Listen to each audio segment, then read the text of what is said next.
Daerah Palestina bisa jadi belakangan sedang mendidih setelah tokoh Israel Ben Gvir melakukan provokasi dengan menyatakan bahwa umat Yahudi harus diizinkan berdoa dan melaksanakan ritual di Masjid Al-Aqsa di Yerusalem. Padahal, sudah ada kesepakatan internasional soal hal itu.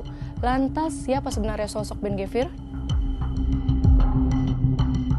Menteri Keamanan Nasional Pemerintahan Sayap Kanan Israel Itamar Ben Gvir melakukan tindakan provokatif, yaitu mengunjungi kompleks Masjid Al-Aqsa di Yerusalem Selasa 13 Agustus 2024 dan menyebut bahwa umat Yahudi harus diizinkan berdoa dan melaksanakan ritual di sana.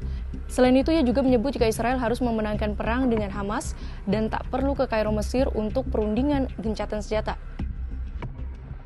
אנחנו חייבים לנצח במלחמה הזאת, חייבים לנצח, לא ללכת לוועידות בדוחה או בקהיר, אלא לנצח אותם, להפיל אותם על הברכיים. זה המסר, אנחנו יכולים לנצח את החמאס, להפיל אותו על הברכיים. Provokasi Ben Gvir ini menyalahi kesepakatan internasional yang telah berlaku beberapa dekade. Dalam kesepakatan internasional, kompleks Masjid Al-Aqsa bisa dikunjungi oleh umat Yahudi, tetapi mereka tidak diizinkan untuk melaksanakan ritual keagamaan di sana. Umat Yahudi telah disediakan tempat di bagian tembok barat atau juga dikenal dengan sebutan tembok ratapan dan sinagoga hurfa guna menjalankan ibadah. Lokasi tembok ratapan ini bersebelahan dengan kompleks Masjid Al-Aqsa di kota tua Yerusalem. Provokasi Ben Gvir kali ini bukanlah yang kali pertama. Pada pertengahan Mei dan Juli 2024 serta pada Januari 2023, ia pernah melakukan provokasi serupa. Bahkan seruannya agar umat Yahudi bisa beribadah di Masjid Al-Aqsa telah memicu konflik dengan Palestina, termasuk perang 10 hari dengan Hamas pada 2021. Atas provokasi Ben Gvir ini banyak pihak mengecam. Juru bicara Presiden Palestina Mahmud Abbas mengecam kunjungan Ben Gvir sebagai provokasi. Adapun Menteri Luar Negeri AS Antony Blinken menyebut tindakan provokatif Ben Gvir hanya memperburuk ketegangan di tengah situasi krusial. Saat ini fokus semua pihak semestinya tertuju pada upaya diplomatik untuk mencapai kesepakatan gencatan senjata, mengamankan pembebasan semua sandera, serta menciptakan kondisi untuk stabilitas regional yang lebih luas.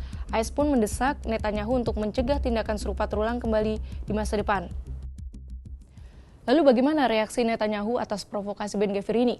Perdana Menteri Israel Benjamin Netanyahu membantah kemungkinan bakal ada perubahan aturan bagi umat Yahudi di Al-Aqsa.